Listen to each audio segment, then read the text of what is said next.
On everybody, hello. Welcome to the ESPN Esports Twitch channel. My name is Arda. Happy to be live right now. Happy to be talking Smash. Huge news came out. Incredible news that a lot of people have been waiting a long time for. A sort of unified front with the Smash World Tour. Big things happening in this universe, and we're going to be talking all about it with the founders, the creators of Smash World Tour, with GimR and with Justin, who also a TO for Super Smash Con. GimR, of course, owns VG Bootcamp. So you both have already been in the Smash scene for so long, and now you've somehow been able to create a unified front, something that the Smash scene has been wanting for a very long time. The first thing I want to know, though, is how have you been able to keep this a secret? Because I've talked with both of you extensively, and I haven't heard a peep about this. So how difficult was that to keep this secret? For the last 5 years, the Smash scene was kind of primed to have a circuit. And there's been a lot of rumors, like there's one happening here, there's one happening there. And we didn't want that to happen with our circuit until we knew it was happening. Like Right. We did not want anyone to know about it until we know we're doing it, it's happening. So like even people in our teams didn't know about it. Yeah. Like we kept it, and that's Very that's close the people. reason that it didn't leak, because it just, you know, we kept it to like the most essential, you Yeah. know, people to start, and then slowly crept out. But yeah, we just didn't want to let it out too early and then have it fizzle and then everybody be disappointed. So, yeah, and Smash is very buddy, so like we had to like be careful with that too, because you know people talk. And again, we did not want people to know about it until we actually knew that it was 100% happening. So the website is smashworldtour.com. It's live now. All the information is there, which tournaments are involved, what tiers they are. The prize pool, $250,000 is the number. Very impressive there. So I want to dive all into this. And by the way, anyone watching this right now, we are live. If you have any questions, throw them in chat. I'm going to get to as many of them as possible. We're going to be here for a while. We're going to be talking about this because there's a lot to unpack. So take it back to when. Okay, even when you were thinking about this as an idea and this as a possibility, like just talk about what had happened in the past. Like bring us up to the moment where you thought, okay, we're going to take this into our own hands. Like what had happened in the Smash scene? Why hadn't this idea been implemented previously or successfully? So right when VG Bootcamp became successful, it's kind of around the same time Super Smash Con started too.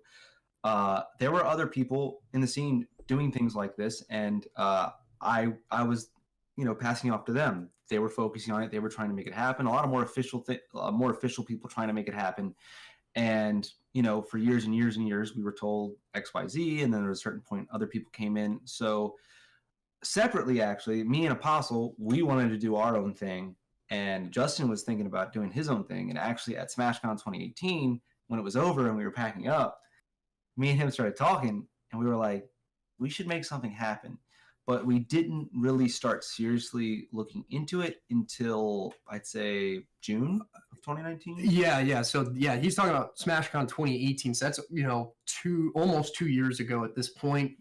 But at that point, just a nugget of an idea. And even since then, there've been, you know, rumblings and rumors, and to this date, there always are. And so yeah, it was about a year ago where we started talking more seriously about it. And then, yeah, it was really over the summer. I guess June is when we really sort of committed that we're going to go all in and give it our best swing. Yeah, and in September is, you know, when the three of us started having daily meetings. Right. Yeah. At that point, it was kind of, it's just nonstop. We're gonna see if we can grind this kind of on the side of everything else. The whole time knowing, you know, in full disclosure, as we now know what other people have gone through with trying this, there are many points, especially super early on, where it's just so nebulous. You're kind of wondering if next week you're even going to be still working on it, or if it's still going to be happening, you know, and slowly it becomes more real, and you hit some certain milestones, and all of a sudden it just gets super, super exciting. And at that point, we got super energized, and the final sprint was super fun, you know, in January and February. And then, of course, leading up to the announcement, which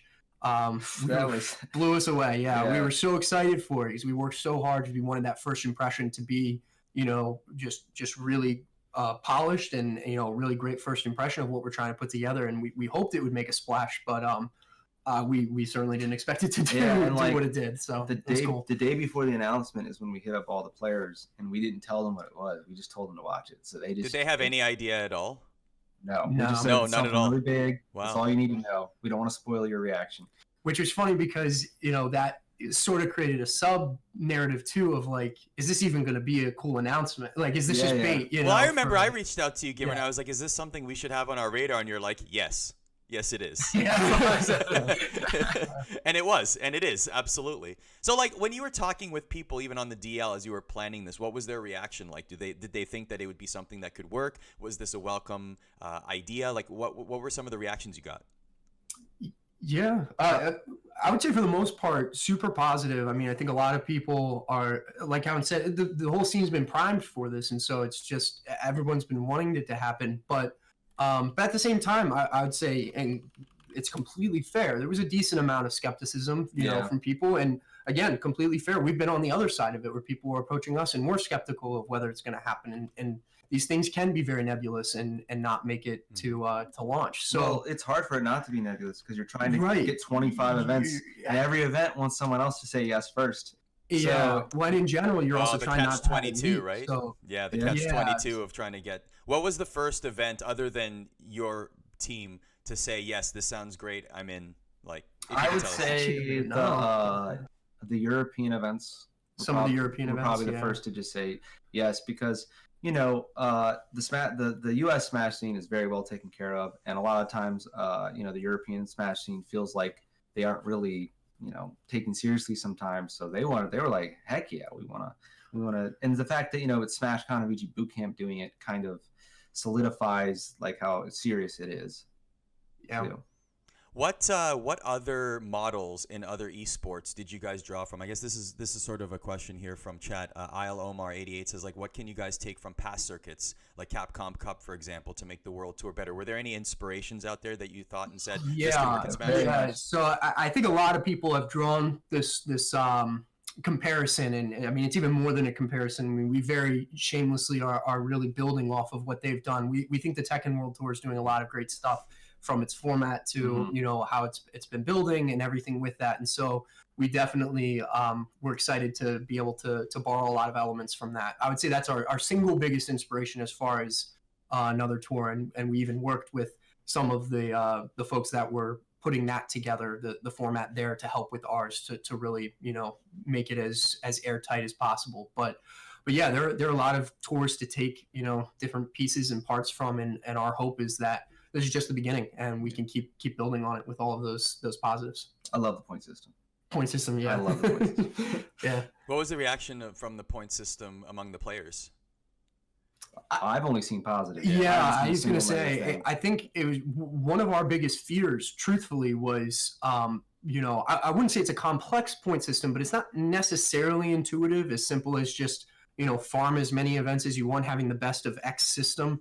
It's maybe not necessarily as intuitive. So I think we were a little worried about, would people get that? But it seems like everybody's embraced it, and embraces the reason behind it about, spreading that opportunity throughout the whole world and incentivizing people to go to their locals, their regionals, the nationals, the majors, everything.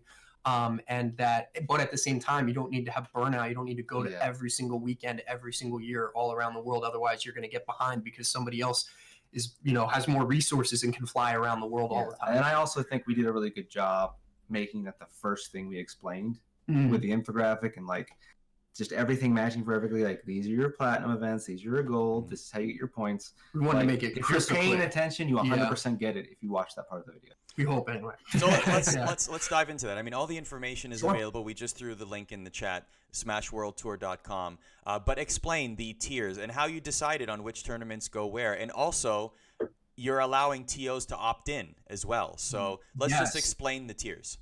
Yeah, absolutely. So there is platinum, gold, and silver, and like you said, it's all on the website. So people are definitely we encourage them to check it out and see everything kind of laid out with the points chart and everything. GimR might be able to pull up for reference for me here, but I think I know most of it by heart. But yeah, platinum and golds are the official tour invited events that offer the most potential points, and you get your top 3 rolling scores from that to count. And then silver is something, again, Tekken World Tour has their dojo system, so this isn't necessarily something we reinvented by any stretch, but we loved that concept so much, and we felt it fit Smash so well, and we were really excited.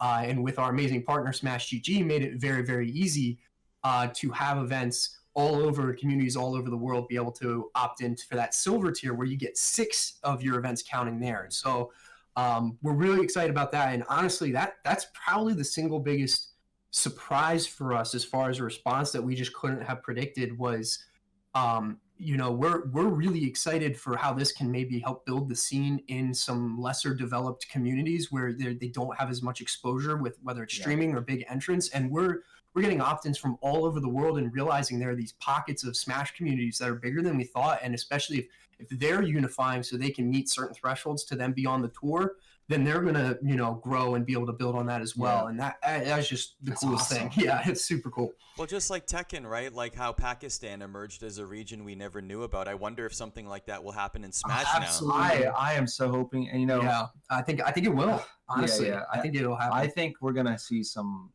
people come out of the woodworks this year, like that we just didn't even know about. Yeah. That'll be cool. I also wonder, the first thing I thought of here was Leo. I was like, so let's assume he wins the first 3 platinum events, right? So he gets first place in platinum events. So now he's going to start looking at other events to accumulate points elsewhere because he maximized his platinum points right away. Correct. So we can see absolutely. top players go to tournaments perhaps they never thought of previously simply because they want to maximize their World Tour points. Yeah, and absolutely. This is part of the reason we did it this way because even though there's platinum and gold tiers, like in a very strong sense, gold is just as important as platinum because you have to do well at 3 of those, and the ability to get first at 3 platinums and 3 golds actually is not that easy. Like it'd be really difficult. And then if you do that, you still need to attend other platinum and golds to stop other people from getting a perfect score. Right. If you're trying to stay ahead of them in the standings, you might actually block somebody. But yeah, to your point as well, it's really cool too because particularly in this age of this dichotomy of the top players are very conflicted on whether it's worth their time to go to a local versus just stream, which we totally get. And it's awesome in a ton of ways because that's been able to help grow Smash and grow these personalities in a whole nother way. And while we don't want that to stop, it's also really cool to bring that incentivizing back that, you don't have to go to every weekly, but maybe if, a monthly comes up in their town that meets a certain threshold, they're like, hey, this will be one of my ones to help maximize the score. Yeah. And all of a sudden that, then helps that scene because they get a top player in. And it just seems like it's gonna be a lot of fun. I wonder what the strategy is gonna be for top players, like which ones they will pick and where to go. I mean, I was talking with Leo on this channel actually a couple weeks ago, and he was saying that he's gonna try and hit 2 tournaments a month. That's gonna be his focus, at least 2 tournaments a month. He wants to try and get that sort of schedule, and he's gonna pick and choose which ones. But now that this exists, and this was before we knew that the Smash World Tour was coming, so now that this exists, I wonder if he's gonna alter that or if he's gonna look at the calendar and say, okay, I want points here, points there. I think you can still make that work. But there are some months that are, I think July is pretty heavy. The summer's pretty dense, but that's how Smash always is. Yeah. But now he has it's probably a little bit easier for him to pick and choose too. Right. Yeah. He might be able to be more strategic on how far he travels or when he travels. But yeah, that's been something that's really been fun for us too, to see is there is this whole element of gamesmanship, at a meta level versus just your results. But yeah, when are you going to go to an event? Are you going to try and maximize? Maybe you got second, third, and second at a gold. Are you going to cool off on golds to maximize elsewhere? Or are you going to go try and gun for that first to get that points? But there's going to be so many cool storylines we think that could develop with that. How important was it for both of you to include Melee? I mean, obviously it's still a thriving scene 20 years later, but it was very important for Melee to be a part of this as well. Yeah. So fundamentally, I'll be 100% honest with you. VG Bootcamp and Melee are always on the same street because, VG Bootcamp was a big reason for Melee's growth, and Melee was a big reason for VG Bootcamp's growth. And I would not have given this a second thought if it was Ultimate only. Not that I don't love Ultimate, but it's like it needs to be both of them. It just has to be, and we were able to make it happen, so we're really happy about that. Can I ask you an Ultimate-related question since you're on the business end of things? Do you think Ultimate has staying power? Like, can you see Ultimate being a thriving scene 5 years from now? Definitely. So I thought the first year of Ultimate was going to be the biggest year of Ultimate, but all of our events have seen higher attendee rates going into the second year now. The viewership is higher. So I think it's an amazing game. It's so fun. I think it comes down to it. It's a home run. I mean, it was the first newest game since, Melee, where you had Brawl and Wii U, where you'd have those communities, but then you'd have everyone staying. But you're getting so much cross-play from the older game players that normally wouldn't really have done anything other than stay with Melee. And I think it's just so inviting for new players too. And then just with this day and age, how it's exploding. And frankly, I mean, a lot of it too, just the Switch it's tied to that success, which is obviously, as we've all seen, absolutely tremendous. And the Switch has tremendous staying power. So, I can't imagine a world where Ultimate doesn't have tremendous staying power. Plus, we have 2 more years of DLC. Yeah, there's still more characters coming. Yeah, it's crazy. So long, that's a very good point, right? Like, as long as the DLCs are happening, I really feel like the scene will thrive. I wonder what will happen after they've moved on to something else. Like will it have the Melee staying power? But I guess that's a conversation for years from now. Well, and like, interesting to see. Yeah. I think most games eventually plateau. So if it does plateau, we just want it to plateau as high as possible, right? Right, exactly. And who knows? There's a world where it has the staying power and on its own, the way that Melee did with its own 2 legs. But maybe if it doesn't, it's because there's something even cooler coming that Nintendo has cooked up for Smash 10 years from now or whatever. We'll be 3 years by the time they stop the DLC. So right, yeah, it'll be very interesting to see though. Draco_CR has a good point, a good example of what the Smash World Tour could be like. You don't have to look any further than IDOM at the Capcom Pro Tour, right? He went to the minimal number of tournaments required to qualify for the Capcom Cup, and then he ended up winning. So we could see different interactions, like people grinding it out, going to as many as possible, or people doing the minimum required but still qualifying and then going on an incredible run. Yeah. If they're that confident that they can go in with a low seed and still just destroy everyone, then go ahead. That's why it'll be fun. That final event's gonna be interesting. How so one thing that people will notice, obviously, when they look at the tournaments that are involved, is that there are a couple missing, right? Or at least in terms of like major tournaments. So how do those conversations go forward here? How, like Evo, for example, like will we ever see Evo a part of the Smash World Tour? We'll have to see. We don't want to speak to any specifics for any tournaments because we don't want to start any politics or anything. But we'll say that most major events that you would think of were asked to be on the tour as either a platinum or a gold, and those that declined. Again, kind of going back to the beginning of the interview, we get it. It was zero drama or bad blood or anything. We've been skeptical of potential tours and ideas of circuits in the past, and so. Whether it be, worried about Nintendo involvement or whether it's even going to get off the ground or, whatever the reasons, or if they just want to stay independent, we totally get that. And so we did have some decline and that's fine. No strings attached in our offer with it, but they still just declined and we're totally okay with that. We really didn't want to press the issue because we want this to be, a community circuit that people buy into. And so our hope is, we prove ourselves this first year and a lot of those events, in future years, we would, of course, they're such staples of the community. We would love to have them. And in the first year, the second year, creating a proof of concept, these are conversations that you could certainly revisit in the future, right? Oh, 100%. Oh, yeah. Truthfully, putting, again, kind of going back to the beginning of the secrecy of all of it, it's, like GimR said, it's very difficult to organize all of this while also not, letting everybody know what's going on. And so now that it's out there and it's out in the open, we're excited to be able to have a much more easy, open, transparent dialogue that isn't so, NDA heavy and hush hush here and there. And so for 2021, we'll be able to completely go back to already happening. So we'll be able to completely rewrite the deck there and see where we stand. Obviously, and this question has come up in the chat too, the other elephant in the room is Nintendo itself, right? Like Nintendo has sort of allowed competitive to exist, hasn't really, I mean, other than some examples, 2013 being a good example, like haven't really gotten either involved or blocked anything. So I wonder, with an announcement of this magnitude, let's start with, have you guys had any conversations with Nintendo? Yeah, so this one we'll have to be pretty brief on. We can't get into any specifics, but we are in touch with Nintendo and we're hopeful. We would like to work with them in some capacities. We agree, long term, we know that we share similar goals. We know Nintendo's expressed publicly over the years their hope to move more and more into supporting the competitive scene, and that they can be slow moving. They're a massive company. And so our hope is that we're providing them that opportunity, really on a silver platter of, hey, here's what we all have built together as a community. Here's a real awesome polished way for it to all be organized. We'd love to get you involved. So we'll see what happens, but we're hoping we'll have some positive updates there going forward somewhere down the road. When I look at the Smash scene, it kind of reminds me of the National Hockey League in the sense that they've been waiting, in terms of women's hockey and supporting it officially, they've been waiting for a unified front before officially investing into women's hockey. I'm talking about the NHL. So I wonder now, I wonder if that's similar here, if Nintendo had been possibly waiting for a unified front like the Smash World Tour in order to officially invest. Do you get that vibe, or do you think that over the years that's really what has been preventing Nintendo from officially supporting the scene, like a Riot Games, for example?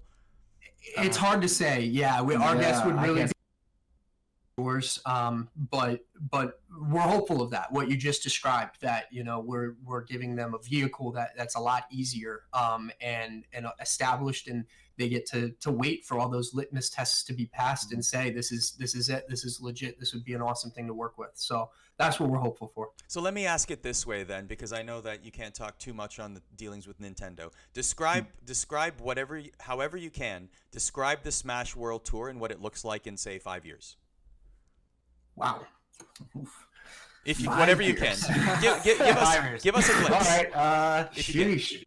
Yeah. No. I mean, we've been so laser focused on you, a little bit on you too, but 5 years. That's what's kind of fun about it. Is honestly, I think our reaction says it all. I think everybody understands Smash. Smash is so underlyingly driven by passion and community effort that if there's a vehicle like this that gets the proper support and gets some momentum, it's honestly hard to predict how exponential that growth could be. Smash could just blow up. I'll say this: I think we'll have a better picture of that at the end of this year. I think that's fair. Really I think that's definitely fair. But 5 years, my goodness, a whole lot of things could happen. That would be fun to daydream about. So a lot of questions in the chat, including from Troll789X about coronavirus. Obviously, it's a concern. Obviously, we've heard news around esports and traditional sports about events being postponed, empty arena events being canceled. What can you tell us as it pertains to Smash World Tour and even Justin's Super Smash Con? Anything you can tell us about that and your concerns? Yeah, no, I mean, obviously, not great timing. It's very, very unlucky that when we're in this tour, this thing is happening, and we're definitely keeping our eye on it. We're concerned about it. All we can really speak to as specifics is on an event-by-event basis. And so, for example, we know, the first event on the tour is CEO Dreamland, and we know Jabali's super duper concerned about it.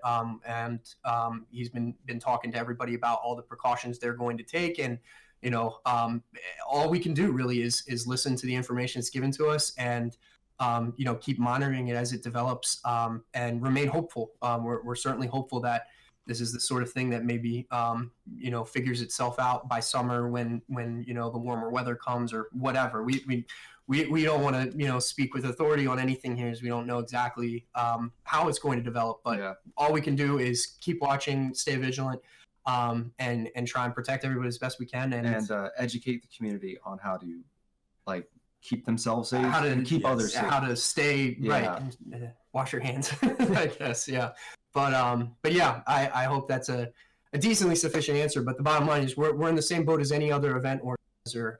We're just watching and waiting and hoping that we can get this figured out. And the contrast of that, or the flip side, I should say, is, for example, Call of Duty League in Los Angeles this weekend. They are going on as planned, and they're taking measures like hand sanitizer everywhere, and making sure people there's increased health staff on premises. So there are ways to continue to have events while being as safe as possible. So it's not out of the realm of possibility that things can go on as planned.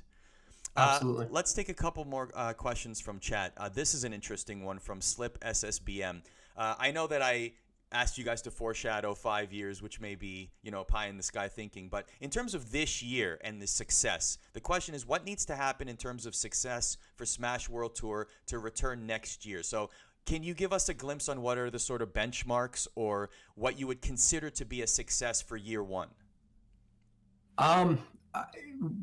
This may be a bit of a cop-out answer. We feel if it runs smoothly, even as planned now, that would be a success. We're hoping this is really just rung one. We haven't been able to really, again, openly talk about opportunities and development and partnerships because we've been growing it so quietly behind the scenes. And so if this is our starting level, as long as everything runs without a hitch, and maybe even can work something out with Nintendo, so even that sort of obstacle is out of the way, and we can be working together there.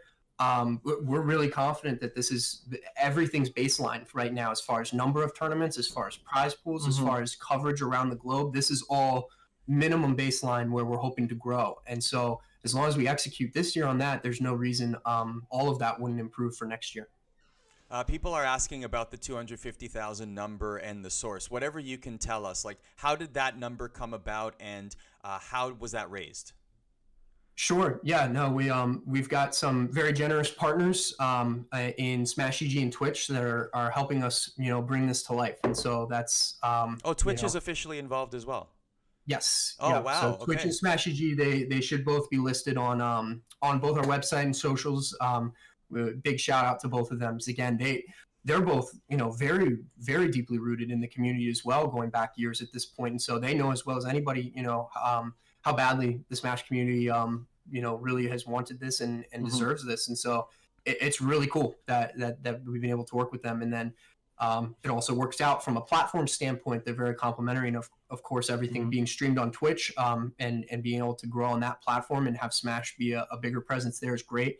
And Smash EG, all of these opt-ins all over the world through their system and being able to track all of the real-time standings and everything else, being the backbone of that logistics, it really just some really cool partners. So sorry to cut you off. Just to follow up on that, does that mean that all the Smash World Tour events will be exclusively streamed on Twitch?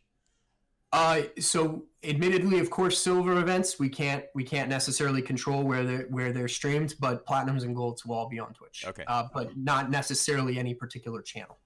Cool. Question from Imanos that says, is there going to be more platinum and gold events planned this year, or are they all set in stone before the announcement was made? Yeah, so we did set in stone. Again, we had a projected schedule, and some tournaments opted out of being a platinum or gold this year. So again, that could change in the future. But right now, what we have set is the 2020 schedule, and it does include, as just a reminder too, some TBAs on there, and those are all real events that will have announcements forthcoming. So that'll be exciting too to unveil those as well. There were some surprises too, right? Like Apex being a surprise. Like there were a lot of tournaments that people were like, "Whoa, look at this!" Like chat blew up at. I was watching the announcement and reading the chat, and people were really excited about some of the tournaments that were involved. Take us into those conversations. Like, how were you able to bring those tournaments like Apex into the fold? That's all you. I'll be honest.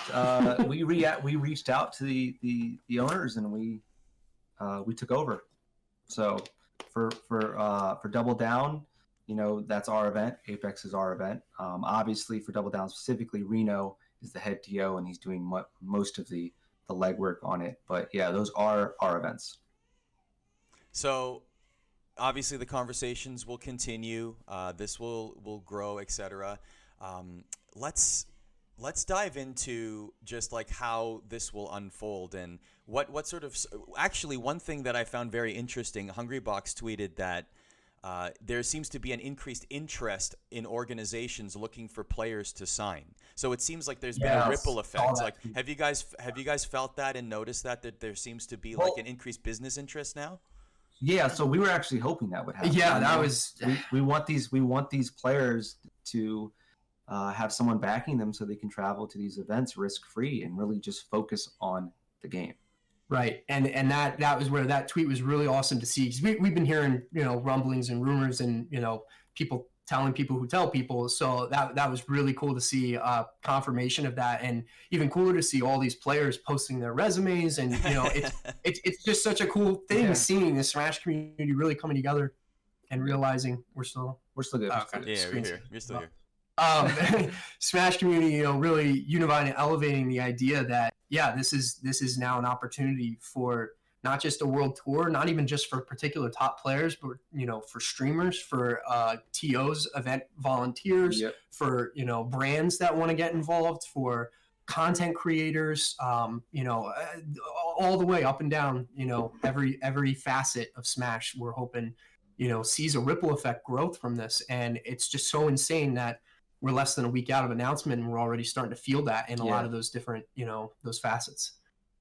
Rising tide floats all boats, as they say, right? So there you go. Yeah. So let's talk about the TOs that might be watching this right now and they want to be involved, make it a silver event, etc. Is there what is that process like? And is there a cap? Are you allowing as many tournaments as possible? How does that process work? Yeah, so it's actually really simple. Again, huge shout out to our partner Smash.gg for making it so simple. You just go to smash.gg/SWT. And that'll take you to the Smash World Tour League page where you can check the standings, the schedule, etc. But you'll also see a couple buttons if you are a TO for Melee or for Ultimate to opt in your event as long as it has 32 entrants to be a part of the tour as a silver event. And it'll auto update based on your number of events to be either a silver 32, 64, 96, or 128. Yep. One kind of piece of housekeeping worth noting is if you run an event that runs both Melee and Ultimate, you do need to opt in twice. Once for each is the way that the internal system processes it, is 2 sub leagues for Ultimate and Melee. But yeah, other than that, it's super simple. And the other Smash.gg, huge perk is that they offer an amazing support system. And so admittedly, we got, an overload of opt-ins and we had some people emailing us or Smash.gg of, hey, didn't process right away or whatever. They're right on it to get it all, squared away. So yeah, very excited. So this is going to lead ultimately to a world championship, the final event on the calendar, right? What can you tell us about that? We're so pumped for this. Yeah. I don't know. Do you want to leave it? Can't get into too many specifics until we announce, but we are really excited with what we're working on right now. Yeah, we want to say that because that's going to be something that obviously has bigger buildup, and it's not till December, so we don't really want to, get all that excitement out too early when there's so much happening before then. But just in general, having that sort of, undisputed world champion on the line and this mix of 31 in a last chance qualifier, 32 top players from, the top of the top that are going to frankly sleepwalk right into the top 32 by winning some big events versus the people that, really grinded and traveled or, really placed well at locals or whatever, all going at it. And the format, we can reveal that, at least that's in the rule book. So something that people can dig into and have fun with. And just to give an idea, like when we start kind of projecting what it might look like, it just gets you so excited thinking about it. But it's going to break out into 4 top 8s based on the final standing seedings. Okay. So that 32 is going to be split into top 8s, and each one of those top 8s, given the caliber of the 32, those are going to be individually top 8s on par with, massive majors that you would be watching any weekend. And then that's going to culminate with 4 advancing from each top 8 to the final top 16. So it's going to be epic. As far as I recall, only 4, I think only 4 make it into winner's side. Right. It'll be split. Yeah, so right. It's going to be like it's winning that bracket. And it's all best of 5. Right? Yeah, it's all best of 5. So winning that bracket is actually really important. Yeah. To making it into the final bracket. How will the last chance qualifier work? Will it be similar to Tekken World Tour, or like a tournament structure? One person makes it out? Yeah. You got it. Exactly. So very similar. Again, we'll announce more details with it because it's going to take place at the finals that weekend. So that'll be incorporated as we reveal more then. But that'll be, an open bracket that anybody can enter. And if you win just that one tournament, insta slot at the finals. Can you give us a hint on the continent that the tournament will take place? Can you give us something? Can you break something? Even listed on the site. I do think we have committed that it is going to be in the United States. Actually, okay, it is in the United States. East or West? I can't comment. No comments. Sorry. I hate hearing it. I hate to hear it. I'm gonna keep asking you both though every week until you're like close to announcement. I'm gonna try to break. DM's coming. That's right. I'm gonna try to break this news. Question here says with the about platinum and gold, will you guys consider continents, other continents majors such as South America, Africa, Western Europe, Central Asia to these tiers on the potential next year of the circuit? Like, I guess more generally, 100%. Does this also act as a sort of scouting exercise for you to try and find tournaments to promote to these tiers? Absolutely. Yeah. And that's again, kind of a cool byproduct of this is it's getting people to sort of organize at their local level to try and consolidate and say, hey, we're going to really try and put together. But yeah, for any TOs that are listening, it is going to be a blank slate open book for, 2021 as far as where those platinums are golds. And we want to get a lot more coverage. Again, it goes back to for this year, putting it together in secret, it was tough enough to even get the coverage we did, and we're really grateful we have the intro tour we have, and we hope that people are excited about this being step one. But yeah, absolutely, we can only imagine bigger and better things for next year as far as that goes. I think we have a lot of South Americans in the chat because they're just talking about wanting Perfect. Chile, Argentina, let's go. Well, we already, I know they're just silvers, but we already do have silvers from South America as well. So we're instantly getting representation from there. I think we've got Colombia and Chile covered, and I heard a couple others that were reaching out. But yeah, so keep them coming. Yeah, we've had one or two South American tournaments on VG Bootcamp in 2019. Cool. Yeah, so I hope to continue to support you guys in 2020. Boom. In particular, between platinum and gold, I'm pretty sure this is on the website, but just remind us all, how did you make the distinction, and what are the characteristics or the milestones that a tournament has to hit in order to become platinum versus gold? Yeah, so to be frank, it's not an exact scientific approach based on you hit an X number of entrants and that's it. And I'm sure people will be able to tell. Obviously, there are going to be golds in the U.S. that are bigger entrance-wise than platinums that might be, in Europe, for example. And the idea was a combination of prestige, entrance, and as well as opportunity to try and spread. And so we worked with, again, the organizer of the tour format and our team and some of the TOs to try and figure out how we could best spread that. Again, we're only hoping we can keep improving on it for year two. But yeah, it's not easy, and we're hoping we can just keep dialing in on it. Now, the Smash World Tour, this is a separate entity, obviously, from what you guys do normally, right? Like VG Bootcamp and Super Smash Con are involved, but you still have – it's almost like you guys have two jobs now, or, an extra job, yeah, so to speak. I own Xanadu, too, which is a venue, so I guess I got three jobs. You got three jobs, so, right? So we did form, a new entity where our teams are coming together, so it is, completely separate in that front. How are you guys managing all of this? That's a lot on your plate.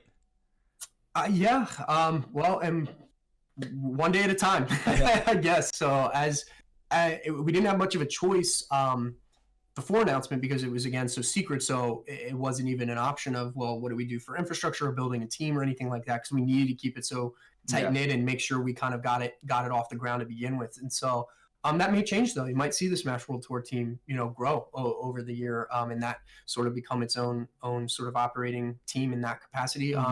But in the meantime, we're hustling. We've got some amazing people on our respective teams coming together supporting it, and we've got already an amazing outreach of community folks who we've worked with in the past for either SmashCon or for VG Bootcamp or Xanadu, who are looking to help support in any ways they can as well. And that's like the most humbling part of all this is how many people are already trying to jump in to see where they can help. And so we're taking it slow for a little bit right now as we get through announcement and kind of figure out where things are going, but it'll be something to keep an eye on. Yeah, there's so many interesting moving parts about this, but it's very welcomed by many people that this is happening, and it'll be a very fascinating year one, especially timed right now with the continued success of Melee and year two, like you said, with Ultimate being much increased in terms of interest from year one, even with the mystique of it or the newness of it gone. It's been here a year, but it's still a growing scene. So this is very, very interesting from that front. Why don't we talk about, in terms of, I guess, the entrance for tournaments, do you think that this will increase just the general number of people that'll be interested in playing tournaments? Oh yeah, definitely. I think that that's part of like what we wanted to bring to these events too. We think like I don't know exactly the number, but I think we're going to see a good increase. Even without the tour, Pound was seeing an increase in entrant numbers, but like the day we announced, I think we got like 30 to 40 people just sign up immediately. So I think everyone's going to see a huge boost on or off the tour. Right. Yeah. The hope is that, even if you're not on the tour, just if Smash, like you said, rising tide raises all boats, if it's going to mean more players, more viewership, more just, content being out there, We hope that's going to help everything. And then particularly at the highest level, we hope we're incentivizing top players to even get out to some of these events more as well. So. I know you said you can't tell us too much about the World Championship finals, but I want to know, are you planning a trophy? Are you planning a championship title belt? Like, what will the award be? Can you tell us that? You will have to wait and see. You'll have to wait and see on that one. Sorry. Yeah. You guys come on ESPN Esports and you can't tell me anything? I'm just kidding. I know. I'm sorry. That's fine. What about from a sponsorship perspective? Like, I'm assuming you guys have already started talking with other, advertisers, sponsors, etc. Like, from the business community, even the non-endemic portion of the conversations that you're having, what has the reaction been from the non-endemic side of people and things, even new to esports, about this announcement? What have you heard? Again, positive. I think a lot of people excited about it. Particularly before the announcement. Again, I would say it was similar to TO's, and that some was coupled with that skepticism. And let's see if it actually comes to be brought to life. But I think it's been all positive thus far. So we'll see where it goes. So how many events do you anticipate having across all tiers after year one when it's all said and done? Do you guys have a ballpark, an estimate on what tiers? Silver is going to be... Yeah, I think we're already... on the Smash... Are you going to cap it? Is there any cap? Like, have you thought about a cap for silver tier, or is it just going to be unlimited? As many people that sign up... No, it would be unlimited. I guess that would be something that, we'll cross a bridge if we get to it. If it becomes... It'd be a good problem to have. If there's that much, participation of events that meet these thresholds, that it really, somehow waters down the silver tier, even spread throughout the globe. That would be something to address it. But as of now, we're anticipating it will be, hundreds of tournaments around the world happening that you can go to and earn points and be part of the Smash World Tour standings. If you get fourth at your local, if it's at a certain size. So let's talk about, we talk about Smash World Tour, just a quick update as well on VG Bootcamp and Super Smash Con particularly. So GimR, like, how many events will VG Bootcamp do that perhaps they don't touch the Smash World Tour? Like, it's still going to operate as a separate entity, right? Or is it just going to be a Smash World Tour serving product now? Like, how will that work? Oh, yeah, of course. We're going to be doing events all throughout the year and trying to fill up every weekend wherever possible. Okay, so definitely it's going to continue on as a separate entity, so to speak. Yeah. Oh, yeah. How's planning for Super Smash Con coming? It's good. Yeah, we just actually ironically announced only about a week before the World Tour, sort of our hibernation period ended, and we emerged. So there'll be more on that soon as well. We're on track. I think every year we open registration in the first or second week of April. So it's sneaking up. So we'll have more to come on that soon as well. Excellent. Okay, well, as we wind things down here, what is some of the reaction? You've gotten a lot of positive reaction online. Is there anything that you have seen online that might be misconstrued or possibly misunderstood from this announcement that you would like to take this opportunity and say, actually, let's set the record straight on something? You think I could take? Yeah, if you want, I think we also, some of them have come out from your questions, Arda. But I think the biggest misconception was that there was some sort of, these events aren't on because they'd have to be on VG Bootcamp and XYZ, but right. In reality, there were no strings attached, and TOs made their own decision and did what they thought was best for them. Right, with no pressure from us on anything in that front. So to be clear, the TO question, we get that, and we knew that was definitely going to be something people were asked about their events, glaringly missing that we would have liked to have. And so to be clear, we don't want it to feel like we were really trying to push something particular with it that might not have been fair to them or anything like that. We totally get where they're coming from too. Because again, I know I personally have been asked, I literally not exaggerating, probably once every 6 months for the last 3 years, about more information about a tour or a circuit. And, what do you think about this, all the way to, do you want to be on this? So totally understand that skepticism, but but again, I think that got cleared up also just in chatting about it earlier as well. Mm-hmm. Yeah, so just to be very clear on it, for the silver event, even though the platinum and gold events will be exclusive to Twitch because they're a partner of yours, the silver events, the ones that are opting in, those you can be streamed anywhere. That's you know, at frankly, their they don't even discretion. need to be streamed necessarily. Okay. You know, Okay. I mean, there's course. locals happening all over. You know, that might just be at a school. You know, Okay. that everyone gets together, and as long as the results are verified in Smash GG. Now, obviously, we need to be careful about people that might be either faking attendees or results or abusing the system in that regard, and we'll be keeping a close eye from that standpoint. But yeah, no, Silvers have at it. I love the in chat streamed on ESPN. I mean, if it were up to me, yes, that would be fantastic. Do it. That's above my pay grade. But anyway, okay. Yeah. So we can talk about that. Yeah. So great. No, this has been a very informative conversation. Again, smashworldtour.com for all the information on points. If you're a tournament organizer, that's where you go as well to sign up your tournament for a silver tiered event. And also, this is very exciting, guys. I know that a lot of people have been looking forward to this kind of announcement and this kind of unity in the Smash community.